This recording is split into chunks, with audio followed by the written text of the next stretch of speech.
Hey everybody, it's George again. Welcome to the channel. Today, I want to go over means of cooking in case of an emergency situation. Doesn't matter if it's a tornado, hurricane, flood would be a little rougher, but you'd have to just find high ground so you can still use these means. Okay, and I want to start with kind of a primitive means first, and we'll work our way up to kind of newer ways. Okay, here we go. Right here, I have 3 cinder blocks laying together. I'm going to move this one. I have 3 cinder blocks laying here with just a grate laying over top of it. And what I can do is start a fire underneath this. I recommend you use cast iron on open fires because they can stand more heat.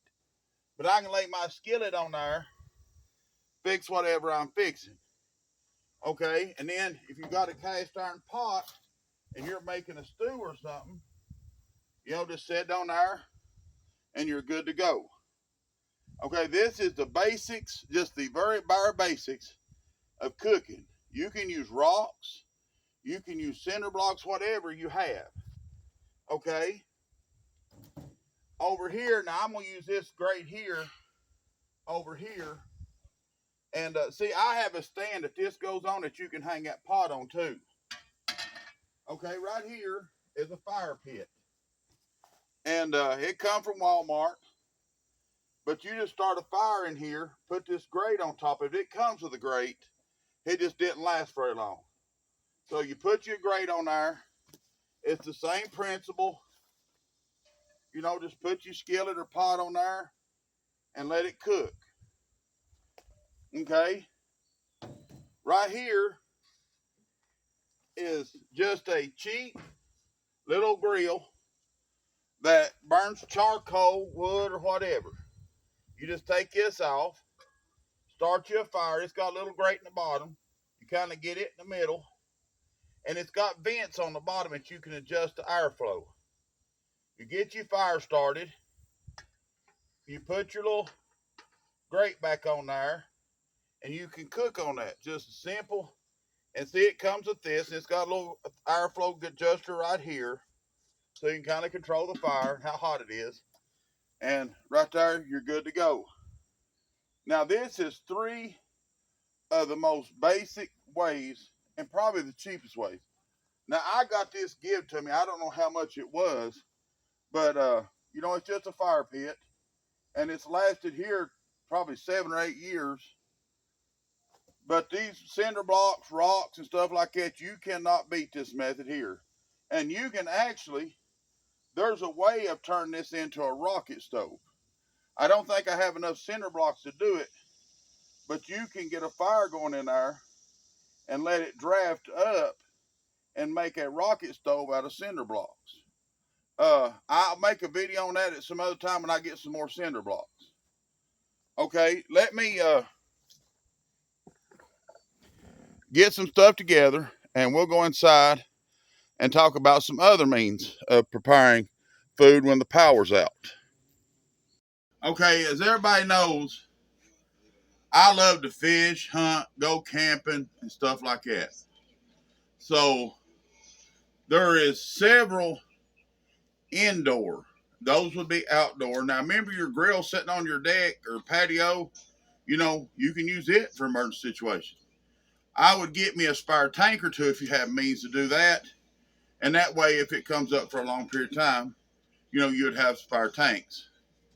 I know I was looking at a camper and it had a stove about this big and an oven in it.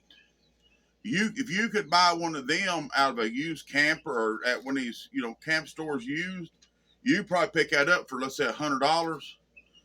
Run a line outside, put you 2 100-pound tanks or a 100-pound tank to it at a time, and be able to cook and bake just like you were sitting in the house. But it's made for indoors, but I would make sure you had a way of venting it. That way you didn't get too much, carbon monoxide when you're cooking. And, that would be another means. And if I get an opportunity to buy one like that, I most certainly would. Okay. Here's some indoor, like real easy ones. Okay, right here is a camp stove. I just bought this one the other day at a yard sale off a buddy. It was moving. And this is a little butane camp stove. See, it's never been even fired up. I didn't give a whole lot for it, but you know, you just use these butane bottles of fuel. They come in a 4-pack. This one just busted. But you know, you just take it out of this plastic and, well, we'll go ahead and open it up. You know, you just open it. This is new. Like I said, it's new. And right here on the side, it's got a little place where you put that butane tank in. And it literally just goes in right there. And you just lock it in. And then it's even got an igniter. Oh, this is how you lock the fuel bottle in and make it work. Then right here, it's got off, medium, high, maximum, and then light. And I'm going to say this needs a battery. I'd have to find out where it goes, but no, it don't. It doesn't have to have the battery. But, you know, it'll ignite it. And you just set this back on there. We'll say there's a fire going. You just set this back on there. Now, you don't want this set in this plastic case, and if I was going to do it in the house, I would set it on a metal surface. Okay? Then, you know, if you're wanting to make, let's say you're wanting to make some coffee, you just set it up there and let it go for it. If you want to boil water, this could be means for boiling water. You know, this here's been back there in the, what I call the junk room. I've got 3 or 4 different ones of these because I'm a coffee drinker. Now, in the mornings I get up, and let me just tell you, I get up about 4 o'clock, between 4:30 and 4:30 every morning. I make me a cup, you know, a pot of coffee. I got to drink a cup or two, just sit in here and be quiet and, you know, just kind of wake up. Okay, and I'm not going to do it without coffee. So this would be means for me to make coffee, and I do have, you know, if you're making instant coffee or the coffee that goes in your regular one, this will do it right here. So, you know, you can use a coffee maker like this.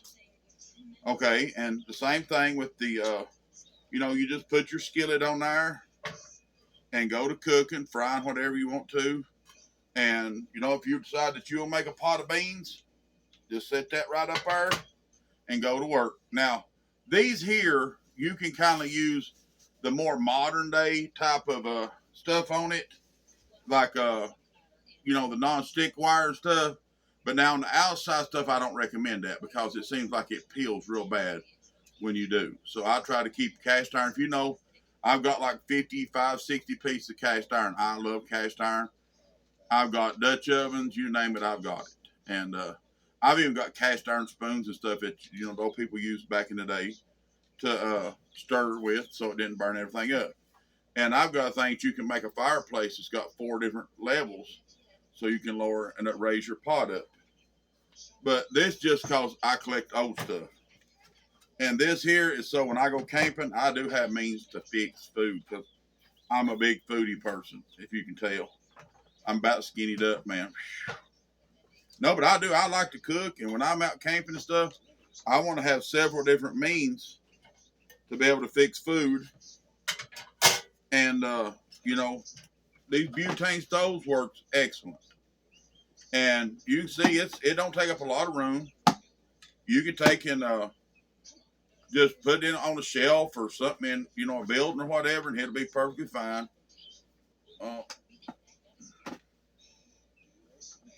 Okay, and it's got a little locking lid, you know, so it stays latched. And there it is. And like I said, these cans come in a 4-pack. And, you know, as long as these cans don't get busted or this, you know, they don't get the fuel out of it, these will last forever. And they're not that bad expensive. I think it's, what is it, $12 for 4 or something, 12 maybe. Some are under $20 for 4. Okay, and they last pretty good. Okay, another means I have is this type of little stove right here. This is another camp stove, and I've used it so many times, it's just crazy. This is one of my favorites right here. Okay, you just pull it out, and you can tell, see how burnt that is? That's been used. Okay, you just take and it uses propane. Now, this is a propane when you got to use these little cans. Okay, and they do make a trick where if you've got those big 15-pound tanks, you got to be real careful and read the instructions, because you got to weigh this can. And then when you put it in there and you get it done, you got to check and make sure it only has like the 1 pound in it. I mean, it's a process. It's not just grab it and go. You know, you got to take your time and do it right. But this little stand here, you put your propane can in it. And I buy these. These are $19 for 2. But you just set that in there like that. You take this other can off, of course. Then you screw this in there. And, you know, you do the same way. You just set your stuff right up here and cook. It's got an on and off right here, or right here. And this one, I don't believe has an igniter. You have to light it with a lighter. So be sure you keep on all this lighters, matches, some way to start a fire. And even the one with the igniter doesn't mean it'll always work. You may have to, you know, reach in there and get you some of them big long lighters, like for a grill and stuff, so you ain't burning your fingers up. But, you know, this is another means of cooking with propane. And propane doesn't go bad. I mean, it lasts forever. Okay? Now, I bought this the other day. And what this does is, I got a buddy, I'm going to have make me a stand for this. But this screws into this. And it allows you to run this out to the 15-pound propane tanks. You know, like goes on your big grill and stuff. You just screw this in the bottom of this. And, you know, I'm going to have him make me, he welds, I'm going to have him make me a little stand that'll come down that this can set on. And this hose won't be kinked and stuff. You know, I'll probably have him make it about 1 foot tall. And, you know, that way I can set this up and set a 15-pound propane tank up and the floor. But I will still buy the little 2-pound cans, you know, because they're not that expensive. But, you know, 4 of them will cost you what a 15-pound was. And this was not expensive. And, you know, I'll probably order another one just to have a backup in case. But, you know, to me, any way that you can make sure that you have ways to eat, that's the best way to do it. Oh, another way to cook outside, I have a buddy, I'm talking to him about making me one, or I may end up ordering me one from Amazon, is a rocket stove. And you just feed little sticks of wood to it. It's made like a, give me just a second. It's made like a tube. It comes up, and right here it'll have a little chute that you put wood in. Well, up here, it'll have a plate made where you can set your food and stuff. Well, at the bottom, it's got a couple holes for air. Well, you start a fire, you put it down in that hole, you know, this way, and you start the fire, and as it builds up, you just keep adding sticks to it. Well, the draft pulls all the heat up to the top, and it'll cook real good like that. And you look them up, just look up rocket stoves on Amazon, eBay, they're everywhere. And they're not super expensive, but I want one a little bigger. I want more of a station, you know, so mine wouldn't be as bad to tip over. And I wanted a handle on mine where I could pick it up and, you know, put it in the truck if I was camping or something. Okay, but this is just a, these were cheap. When I bought this one, they were like, honestly, like $20-ish. But now I reckon, you know, everything, because of Bidenomics, has got twice as much as it used to be. But, you know, it just folds back up like this, and you just stick it back in its box till the next time you need it. And I would, if it was me, I would buy several. Something ain't right. All right, went. I'd buy several propane cans, and if you can get one of them right there, you know, get that and put it with it. And then I bought, well, I went to places where people throw their grills away, and they'll have them 15-pound cans. And you can get them for $5, $10, $15. Take and have them filled up for about $15. And, you know, that'll burn a long time on one of these little things like this. And it would be a good way to, you know, be able to prepare food. Okay. I have a little stand somewhere, I can't find it. But you put a candle. I put mine on a metal plate. I've got an actual steel plate that I put this candle on. Then there's a little stand that comes up and sets above it. And you can light that candle. And if you're just, you know, trying to heat something real slow, you can put that down, and that candle will actually make enough heat that it will fix your food. I know it's slow, but it will work. And you know, the candle could actually heat your food. It's not the most efficient way. It's not the fastest way, but in desperate times, a candle will cook your food. Okay. These, a buddy gave me this. It's a deer fire stick. It's just a way to start a fire. You know, you can put this in any of those things out there and then start your wood and stuff. But I recommend get a couple of these. That way you know you have a way to start a fire. This, you know, you can keep them in the house. They're dry. If your wood happen to get a little bit wet, you can get it here and dry your wood so it can burn. Okay? So I recommend getting a few of these. And, you know, be sure you keep a bunch of matches like we talked about yesterday. Lighters, the flint steel, and stuff like that. So you have means to start a fire. Okay, with me, I'm always going to buy Walmart, and if I pick up, you know, if I go through the checkout, they always have them lighters sitting there. I'll pick up 4 or 5. And sometimes it's the cheap ones, and sometimes it's big. And, you know, I put them up, and them little things, I get them at Harbor Freight. It's the magnesium fire starters.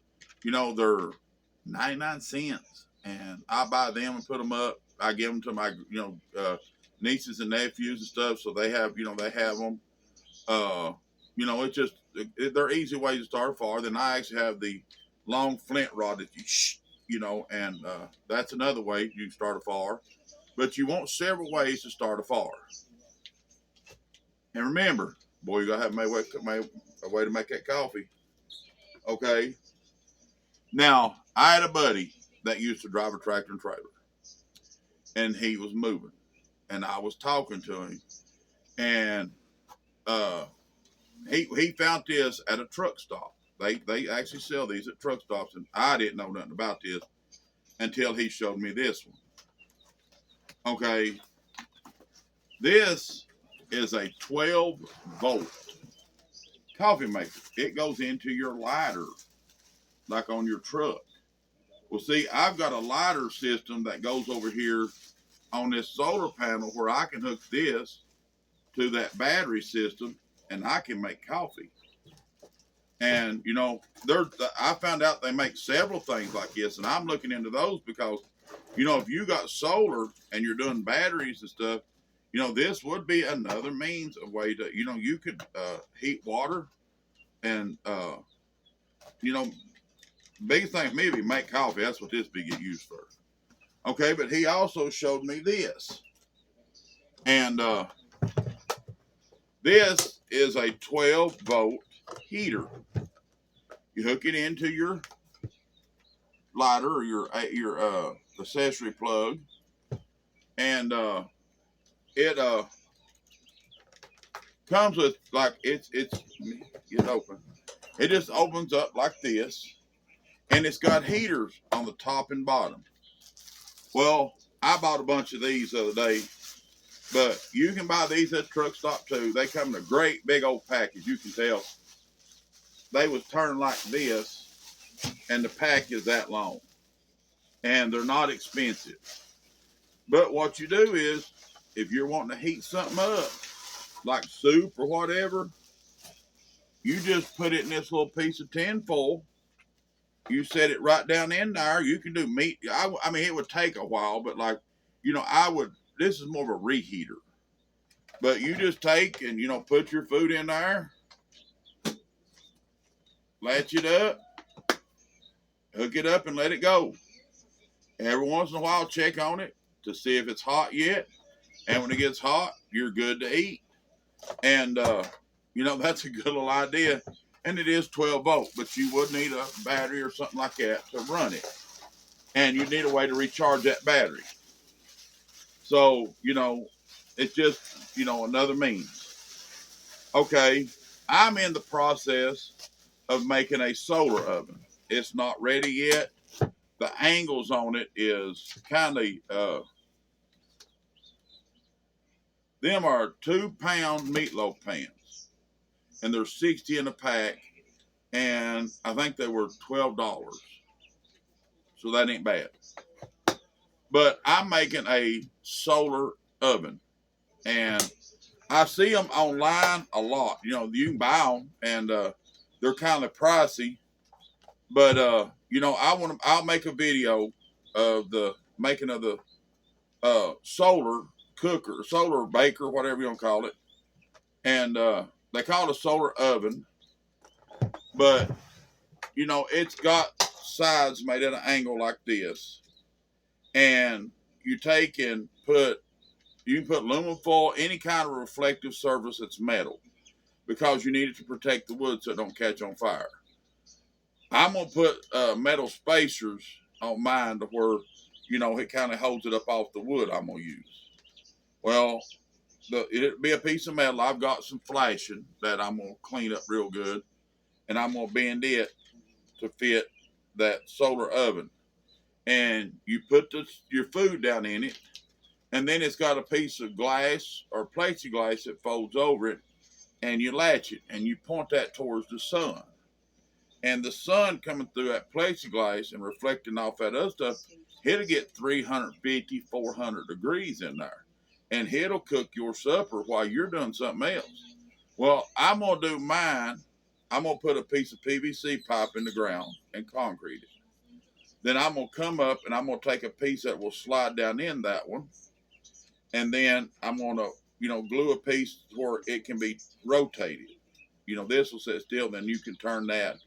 And as the sun moves, you just go out there every so often and you just move it, and it's up off the ground where, you know, you can do it up this high if you want to, but you don't, you know, you don't want critters getting into it. Like I want my dog messing with it or something like that. So I'm going to put it up pretty high off the ground.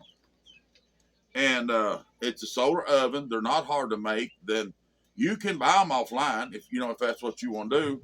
That'd be a quick way to get one. But, you know, when I get time, I will show you the process, and I'm trying to get the measurements and angles correct. That's the problem right now.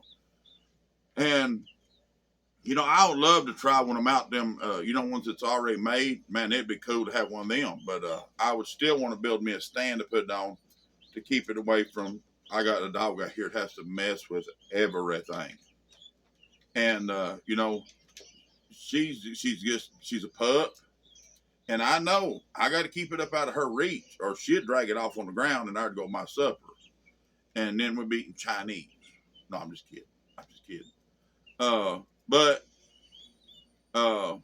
you know, that's another means. And later on, I'm going to do a solar dehydrator. And it's going to be done the same way. It'll be on a stand, and then it's got a heater place that comes out the front of it. You can look them up. There's a lot of, you know, YouTube videos. I'll make one, though. Me making mine, and you know, I'll have it on a stand so I can turn it and match the sun so it gets the maximum amount of heat in it. And you know, you could dehydrate meat. You could, you know, I guess I don't know how hot they get, but I hear that sometimes, you know, if you just let it get hot, you could stick food in there and cook it. It get 300 or 400 degrees, but you're supposed to put a little chimney on the top of it, and then you can regulate. You know, if you want it, let's say on dehydrated stuff like meat, you want about 160 degrees. So, you know, you'll just open that little vent up and let some of the heat out. And then as it gets cooler in the evening, and they do have some that's spring loaded. It's digital. You just did it and hit to work all that itself. And that's what I'm kind of looking at, to get a kit for that. But, you know, you put shelves in it, or you can buy solar dehydrators. They have them, but, you know, you just put shelves in it. You lay your food in there. And if you had meat and stuff, that'd be a good way to dry meat. especially if the power's out, or you can do it over open fire like that too. But you know, look into the solar generators. I mean, solar ovens and stuff. If that's something you're interested in. And on the candle, let me go back to it. I want to explain to you what I do with it. Let me set it up here where you can see it. Okay, you know them big old round cans that comes with food in them, about that big, looks like a gallon, or yay tall, and they're about that big around. But there's one here, Summers. I can't locate it, so I may have to make another one. But what I done was that metal plate that this goes on, I have it to where I have holes around the bottom of that metal can and around the top of it. But in the top of it, I left it solid. Well, I'll take this and set that metal can down right over top of this candle, so it, holds that heat coming straight up. Then I set my little pot on top of it of whatever I'm trying to heat, and it does magnify the heat up. And the fire can draw from here, and then it comes up. Kind of works the same idea as a rocket stove. Well, when you get done, I'd have me a power pliers. You set your food off, pick up camp, blow your candle out, and you're good to go. Look into rocket stoves. They look like a heck of a way to heat. And, I will have one, even though I've got all these other means of cooking. And, if you can go out and dig a pit to cook in, that's something we do. You go and put a brush pile in the ground, set it on fire. And, you wrap a hog up aluminum foil, throw it down in there, and bury it. The next day, you're eating like a king. But, there's thousands of ways to cook. This is just some of the ways I have. And, I'm still looking at other means. But remember, you got to have a way to cut wood. And they make these little cheap saws. They're not really expensive, little folding saws. You'd be surprised how well those work. If you got a chainsaw, just go cut your load up. I would have a tote or something that I could put my wood in to keep it dry. And that way, when you need it, it's dry. And, get you a couple of these little fire starter logs. That's what it is, fire start. And, you can put that in there, put your wood on top of it, get this burning. I think you can break this one in half so it makes two. And they're not expensive, but, if you want to, just put the whole thing in there and let it burn. But they make bigger ones too, a lot bigger ones. But, that's just different ways I come up with the way to, if it comes up to an emergency situation. If you want to, you can take a metal, like a 5-gallon bucket, knock some holes in the bottom of it, start your fire, put your grate on top of it. And that way it would come up, and be able to cook on it. If you have to, a 55-gallon barrel. Just make some kind of container. You don't have to like that. The cinder blocks and stuff is just keeping the fire from spreading, and it kind of, radiates the heat in one direction. But, I hope this helps you all. If y'all have other ways that maybe I forgot, hey, drop me a line, let me know, and, we'll add it. I can't add it to the list, but, people can read it and see other ways that y'all have. I know they've got all kinds and all manners of, ways. But if you have natural gas or propane, you could just have a propane stove. If power goes out until your propane tank runs out, then you'd have to go to the old ways of burning with wood, cooking with wood. And, I will eventually have a shed out here where it's got a roof like a lean-to on it. And I'll put a means of cooking in there. And that way, if I have to cook, I can go out there and do my cooking. Or, you might want to box it up. That way you ain't standing there in the cold trying to cook. But you can cook, and then, it would kind of conceal the fire too and the smell of what you was cooking. But, this is my things of if the crapper ever hits the fan, that you could cook and, maintain yourself. But, like I said, if y'all know other ways, hey, throw them in line. If you don't care, please subscribe. If you like the video, give it a thumbs up. Any comments appreciated, and, let's keep the channel growing. We're almost to 500. Now, I'm telling you, people, I'm honored. I really am. And I do appreciate every subscriber. I appreciate every person that's, sharing. If you got friends that would be interested in this stuff, share it with them. You know, let them see what we're doing, and you know, we'll just grow together. And you know, here in a couple of days, I've got a few more little videos I want to do like this. We're gonna set some steel traps, and I'm gonna take you up here in the woods and show you how I set steel traps. And I got to get all my stuff together. I put it all up because the price of fur went so bad. It ain't worth trapping, especially in my area, because winters aren't that cold like it used to be, so the furs aren't as thick and they don't bring as much. But you know, if it was crap hit the fan situation and I need to eat, we might want to set them traps and snares and stuff, and we're going to do that. And you know, there's several other videos coming, but somebody yesterday, I'm not sure it was, asked me to do this, so I wanted to get it done for you. But you know, I hope it really helps you. Okay, y'all have a good day. Have a blessed day. Be good to each other, and we'll see you on the next video.